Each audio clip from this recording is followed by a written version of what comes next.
Parole de Dieu nous invite à ne pas nous mettre sous un joug étranger, à ne pas faire de compromis avec les doctrines contraires à celles de Christ, le fondement de notre foi. Ces individus ravient les esprits faibles n'étant pas sauvés eux-mêmes. Ils empêchent les autres d'y accéder par toutes sortes de ruses, de techniques, de programmes religieux mis en place depuis des années au sein des églises.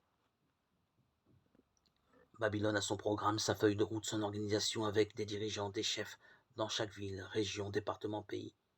Le but de cette organisation religieuse est de détourner les âmes du salut en Jésus.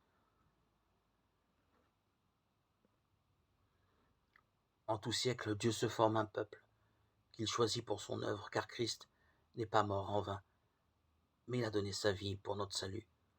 Aussi la lumière ne peut cohabiter avec les ténèbres, d'où le fait que de nombreux disciples de Jésus quittent ces églises sous la tutelle de Babylone. Il est écrit que cette femme était ivre du sang des saints, du sang des témoins de Jésus, et qu'elle répand l'immoralité sur la terre. Rappelons-nous ces siècles de tuerie entre catholiques et protestants, alors que Christ nous enseigne de combattre contre les esprits méchants, et non contre la chair et le sang. Ceux qui poursuivent la pratique de la doctrine protestante sont des descendants spirituels de ces criminels et sont appelés à se lever avec l'esprit de la bête afin de combattre la vérité de Jésus.